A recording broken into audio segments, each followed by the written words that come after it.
पंढरीनाथ भगवान की जय. ज्ञानेश्वर महाराज, जगद्गुरु संत तुकाराम महाराज, गागिरी महाराज, गुरु श्रीपाद रामदास महाराज, सद्गुरु पांडुरंगदादा महाराज, स्वामी समर्थ महाराज की हर हर महाराज. देवाधिदेवा जगत्रे जीवा परेशी केशवा विनंती माझी वाणी तुझे वर्णी गुण नामायचे दे प्रेम काही कळा. नमो सद्गुरु तुकया ज्ञान दीपा, नमो सद्गुरु सच्चिदानंद रूपा, नमो सद्गुरु भक्त कल्याण मूर्ती, नमो सद्गुरु भास्करा पूर्ण कीर्ती. काळ सारा वाचिंतने एकांतवासी गंगा स्नाने, देवाचे पूजने प्रदक्षिणा तुळशीच्या, युक्त आहार विहार नेम इंद्रियासी सार,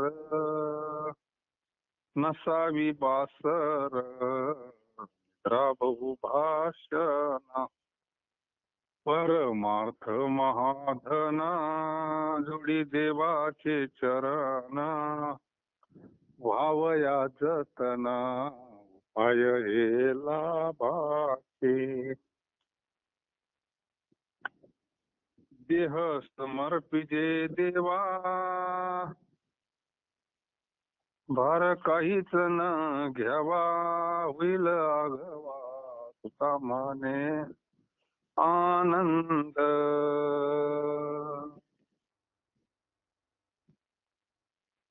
काळ सारावा चिंतने, याचा अर्थ सर्व काळ हरीच्या चिंतनात एकांत वास करून. आता सर्व काळ हरीचं चिंतन करल्याचं म्हणल्यावर बाकीच्या गोष्टी कधी करायच्या असं आहे ना. सर्व काळ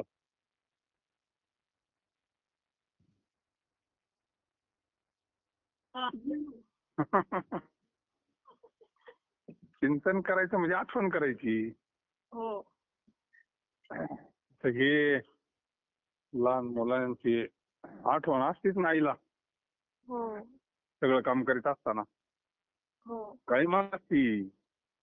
तस भगवंताची आठवण गवळणींचं काय अवस्था आहे. अखंड कृष्णाचं चिंतन आहे. याती कुळ माझे गेले हर कोणी,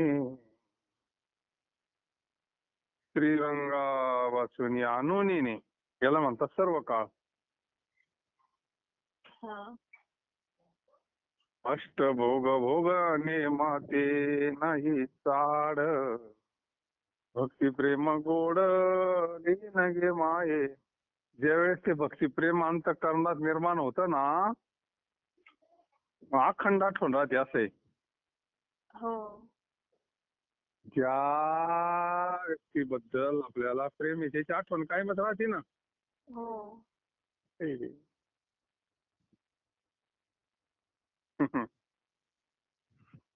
तस सर्व काळ हरीच्या चिंतनात एकांत वास करून राहील. आता एकांत ग्रस्ती माणसाला शक्य आहे. याला जाता येईल त्यांना जावा एकांतामध्ये. पण आता एकांत म्हणजे जमून एकरूप होतंय. शांत वातावरण आहे, पाठचं वातावरण योग्य असतं त्याला. सर्व काळ हरीच्या चिंतनात व एकांत वास करून गंगा स्नान. कसं आहे, सोपं करून सांगितलं तर सोपं आहे. एखादं म्हणत मग आपल्याला कसं काय जमवून एवढं सगळं गरजा प्रपंच सोडून कुठे एकांतात जायला. अरे हाय तेच हे तिथंच रीत कळली पाहिजे फक्त, नाही का? हो. जरी गेला एकांतात कुठं आळंदीला, देऊला, पंढरपूरला, तिथे गेले मन घरचं आठवण करतं, असं आहे ते. इथं आहे तोपर्यंत वाटतं जावं बाबा कुठेतरी निवांत. तिथे गेलं का मग घरची आठवण होती, मग ते घरचं चिंतन करतं घरी कधी जाईल, मग ते लगेच घरी ओढीत. असं खेळ आहे. त्याच्यापेक्षा इथंच रविवार करावा, कामामध्ये काम काही म्हणा, राम राम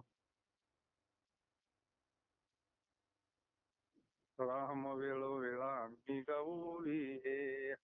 अंतःकरणात प्रेम उत्पन्न होणं हे सगळ्यात महत्वाचं आहे. मग आवड निर्माण झाली का ते चित्तातच राहत. असे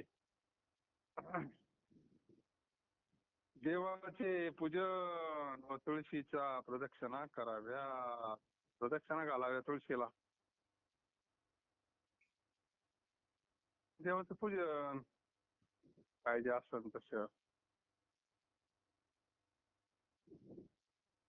देवाचं पूजन करून तीर्थ जर घेतलं रोज, ते देवाचं अकाल मृत्यू भय नाशनम. देवाच्या पूजेनंतर ते आपण ते पाण्याचं तीर्थ घेतो ना, हो. ते जर रोज घेतलं तर आपल्याला अकाली मृत्यू येत नाही. हा. या प्रत्येक गोष्टी माग शास्त्र आहे. हो. तीर्थ का घ्यायचं? अकाली मृत्यू येत नाही. अकाली कधी म्हणजे अपघाती जातात ना हो. काहीतरी यांना, तो येत नाही. अकाल मृत्यू भय हरणम.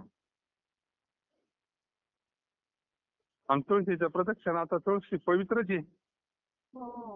आणि ती पहिल्या जन्मात कोण होती? तुळशी.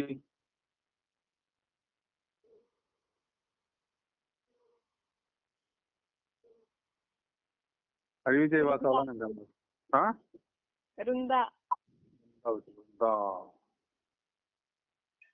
तिला ते वरदान दिले ना, हो.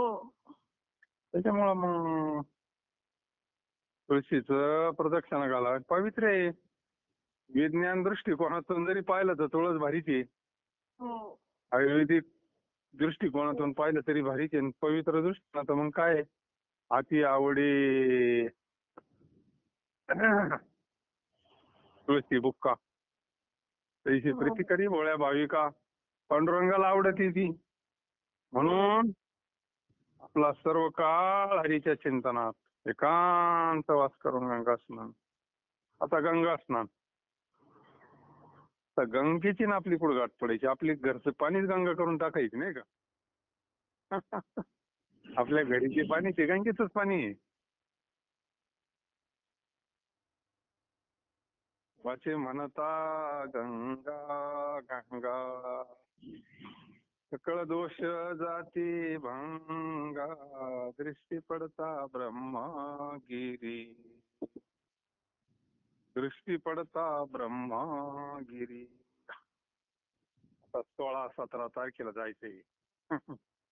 हो. नामा म्हणे प्रदक्षिणा, त्याच्या पुण्या नाही जनाना, दृष्टी पडता ब्रह्मगिरी.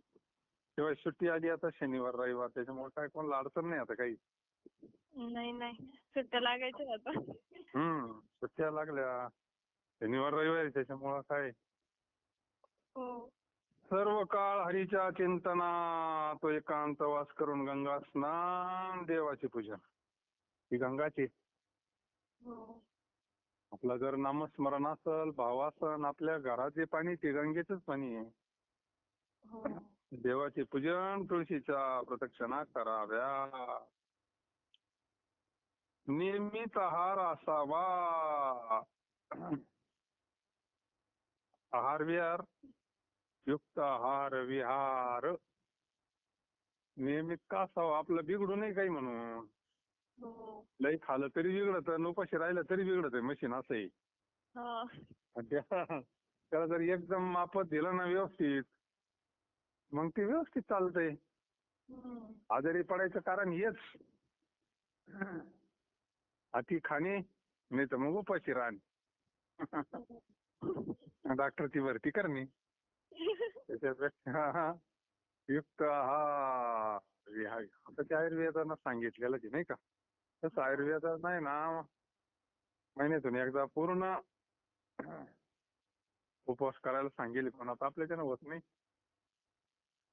महिन्यातून एक दिवस आहे ना, पूर्ण रेस्ट पोटाला, मस्त पाणी प्यायचं, नाही तर खालीवर राहील.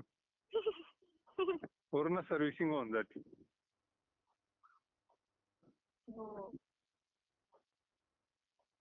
मग युक्त आहार विहार नियम, इंद्रियाशी सार, नियमित विश्रांती. हे जेवणही बी नियमानं पाहिजे ना, झोपही नियमानं पाहिजे. लई झोपणं चांगलं नाही, लई जागणं चांगलं नाही. लई झोपलं तमोगुणात जाते, आणि कमी झोपणं सुद्धा चांगलं नाही. शरीराची विश्रांती झाली पाहिजे ना. शरीराला ठराविक विश्रांतीच पाहिजे, तर ते व्यवस्थित राहतं. प्रसन्नता राहिली तर चिंतन करीन ना. इंद्रियाचा नियमितपणा हेच सार आहे.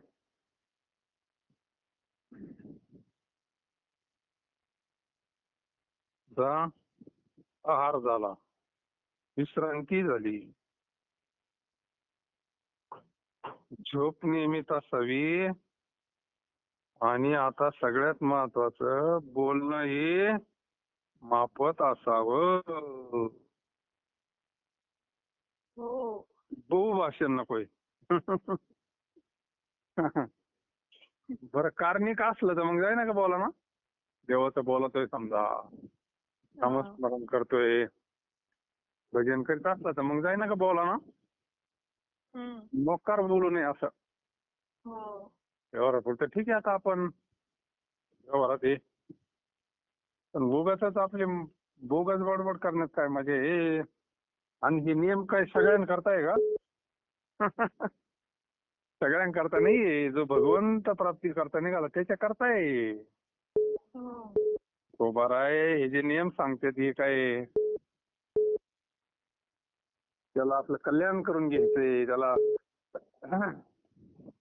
समाधान प्राप्त व्हावं, उद्धार व्हावा, त्याच्या करता आहे.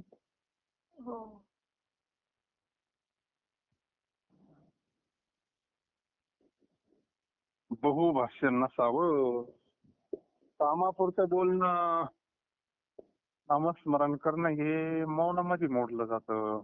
नामस्मरण हे नाथ महाराजांनी महामौन सांगितलंय. काळ सारावा चिंतन एकांतवासी गंगा स्नानी, देवाचे पूजने प्रदक्षिणा तुळशीचा. युक्त आहार विहार नियम इंद्रियाची सार, नसावी बासर निद्रा बहुभाषण. परमार्थ महाधन, परमार्थ धनी. आपल्याला ह्या बाकीच्या गोष्टी धन वाटतात. एखादा श्रीमंत माणूस असला तर काय भाग्यवान आहे आपण म्हणतो. संत कुठं भाग्यवान म्हणते का? भाग्यवान कोणाला म्हणते संत?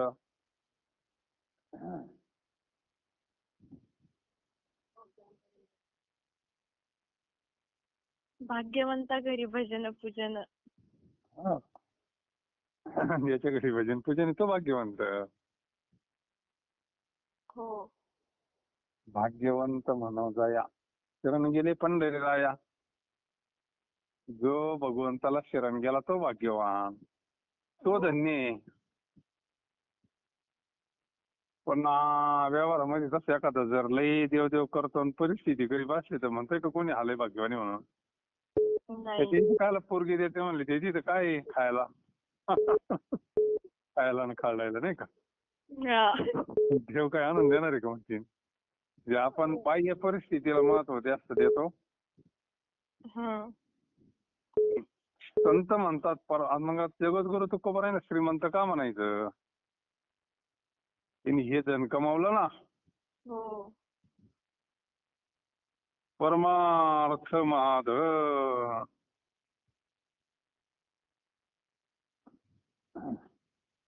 तोच खरा श्रीमंत आहे. परमार्थातली श्रीमंती व्यवहारातली श्रीमंती वेगळी, परमार्थातली श्रीमंती वेगळी.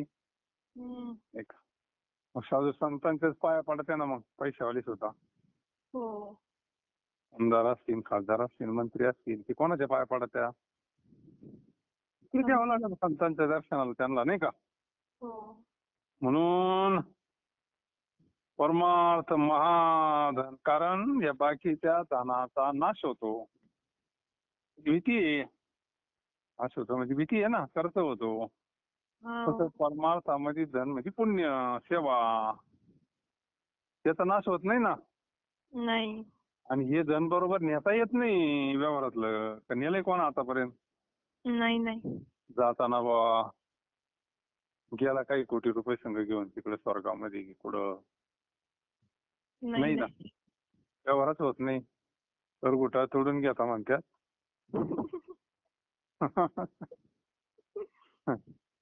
सावकार देते बा एक कपाळा लावून शेवटी. आणि तो हो. काय तिथं जुळून जातो आणि तो काय संघ संघ काहीच नाही जात. शरीर इथं ठेवावं लागत होतं, संघ काय नेणार आहे? हो. पंचमहाभूताचं शरीर सुद्धा इथंच राख होती. हो. बरोबर जातंय पाप पुण्य.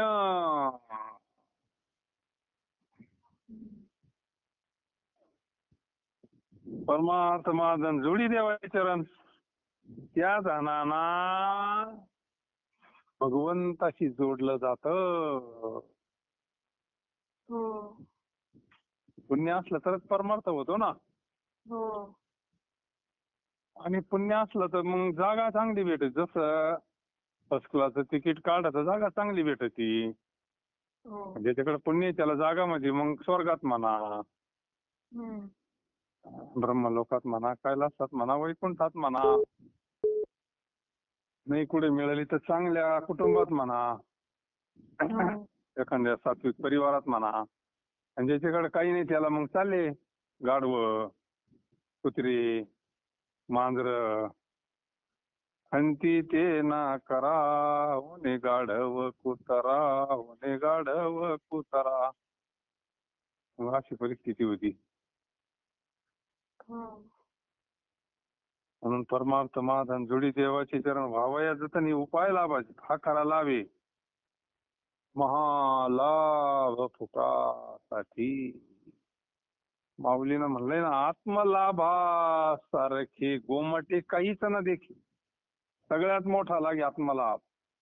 हो. वाटत कुठे येतो कोणाला? अरे त्याला आत्मलाभ झाला तो अखंड आनंदात असतो. दुःखाचा त्याला स्पर्शच होत नाही. हो.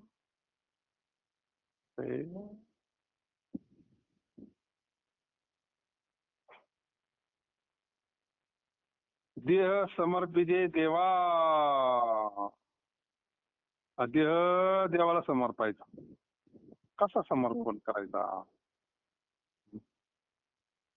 आता आपल्याला त्याच्यात राहायचंय, त्याच्याकडून अजून काही काम करून घ्यायचं, अजून बरंच काम राहिलं. समर्पण करायचं म्हणजे कसं करायचं? अहो माळ घातली त्या दिवशीच तो समर्पण झाला पांडुरंगाला. हो. माळ घातली म्हणजे काय आता आपलं त्याच्यावर सत्ता नाही, आता देवाची सत्ता आहे. देह हो. देवाचा आहे तर मग देवाच्या सवाना सगळं देवाचंच आहे. हो. मग समर्पण केलं का त्या भक्ताचं देवाला सगळं करावं लागतं असं आहे. हो. इतकी नाही आस त्याचा पांडुरंग दास, त्याचा पांडुरंग दास. असे भक्ताचे घरी कामे न सांगता करी, कामे न सांगता करी. म्हणजे देह समर्पण करणं, प्रपंच भगवंताला अर्पण. का म्हणे घालू तयावरी भाग, बहु हा संसार देवा पायी. हे सगळं पांडुरंगाचं म्हणून करायचं. आता बाबांनी तेच केलं का काही वेगळं केलं का? फार काहीच नाही घ्यावा. लोड घेऊ नये. एखादं म्हणा परीक्षेचा लोड घेऊ नका. आता परीक्षेचा लोड घेऊ नका ना, अभ्यास केल्याशिवाय कसं काय जमान? अभ्यास करायचा काळजी करायची नाही असं. हो त्याच करायचा. चिंतन करायचं, आपल्या वाट्याला आलेलं कर्म करायचं, फक्त काळजी नाही करायची, कुरकुर नाही करायची. शांत जीवन झालं पाहिजे. सहज. भार काहीच न घ्यावा. यावर भार घालायचा. होईल अवघवा. मग हे अख्खं अभंग काय करताय? आपला विषय झाला. अभंग कोणा करताय? त्याला आनंद पाहिजे. कायमचा बरं का. हो समाधान पाहिजे, त्याला देव पाहिजे. त्याला दुःख नकोय आणि तो प्रयत्न करतोय. पवित्र तुळशीची माळ घातली, भगवंताचं चिंतन करतोय, संतांची कृपेना. त्याच्याकरता अभंग आहे. होईल अगवा तुका म्हणे आनंद, मग तुम्हाला आनंद होईल भाऊ. हो एकाच अभंगामध्ये फैसला. एवढा अभंग जरी आपल्या जीवनात उतरला तर आपल्याला देव भेटला म्हणून समजायचं. हो हा, तसं पाहिलं तर मग काय अवघड आहे आता याच्यामध्ये. काहीच नाही. हा. काय म्हणले, चिंतन करा.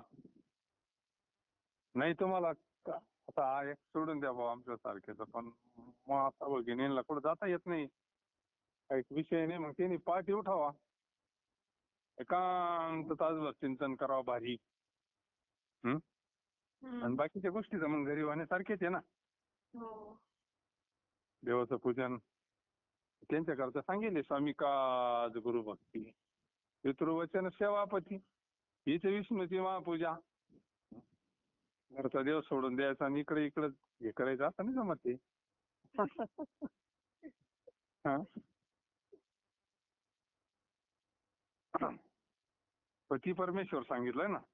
हो पतिव्रत्याला फार मोठा देव येतो. हो तुका म्हणे आनंद होईल, मग तुम्हाला आनंद होईल, तुमचं दुःख जाईल. प्रत्येकाला तेच वाटत आहे, आपण सुखी राहावा, आनंदात राहावा. स्वप्नी ही दुःख कोणी न देखे डोळा, नामाच्या गजरे भय सुटले कळी काळा. राम वेळोवेळा निरववी, दळीचा कांडीचा जीविता गे बाई. रामराज्य होणं म्हणजेच आनंदी होणं आहे. रामराज्य म्हणजे काय? राम आनंद स्वरूप आहे ना. हो दुःख संपलं ना, मग स्वप्नात नाही दुःख. आणि काही कमी नाही मग झाले राम राज्य काय उनिया मासी, धरणी धरी पीक गाई ओळाल्या मासी. लयचा अपंग भारी. म्हणून आनंद पाहिजे ना.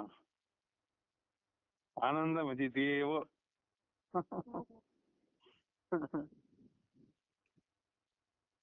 बाया पोरांना फार देवा पुढे आपटून म्हणते त्याला सुखाचं ठुई.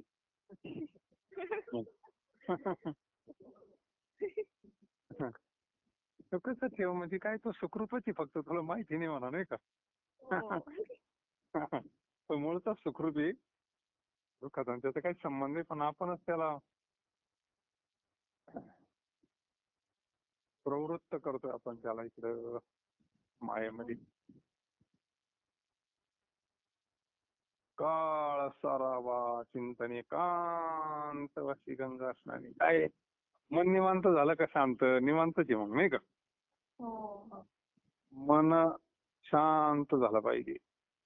मन निवे सगळा मनाचा खेळ आहे. मन चंगा तो काठोट मे गंगा. अरे मनाची राव जरा चांगले प्रसन्न असले तर मग काय, तर काहीच नाही ना. मनाची रावना गडबड केली तर मग कुठं जा, हे नाही मग. म्हणून बेस्ट पैकी पाठी उठावं, ब्रह्ममुहूर्त. आता हे फक्त सांगायचंय, जो स्वतः करतो त्यांना सांगावं. तसं पाहिलं ते असं आम्ही सांगत हो फक्त, ते करतील बिचारी, त्यांचं कल्याण होईल, नाही का. हो पैकी चिंतन करावं, सकाळी उठले का बेस्ट पैकी पूजा करावं, माफत शुद्ध सात्विक आहार घ्यावा. मापच झोपावं, मापच बोलावं. आणि मग काय ते सगळ्या नियमात जो राहीन आपोआप सत्वगुणात राहतं ती मग. हे सगळं सत्वगुणात राहण्याकरता आहे. हा.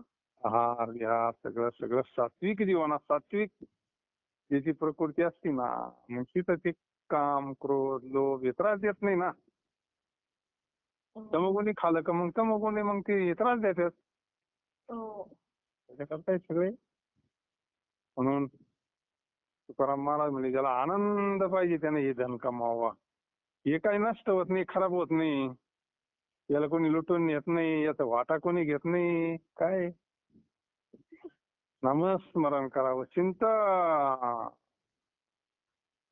काळ सारावा चिंतने एकांत वशी गंगा स्नानी देवाच्या भजने प्रदक्षिणा तुळशी युक्तहार विहार. अशा पद्धतीनं जर तुम्ही पथ्य पाळून चिंतन केलं तर तुम्हाला निश्चित आनंद होईल, निश्चित देव भेटल. हो. ही खरी देवाची कृपा आहे. काय आनंदात राहणं. आणि एकच अभंग होतोय ना. अभंग मोठा आहे. होऊन गेले ना. हो. पुंडलिका वरद हरी विठ्ठल श्री ज्ञान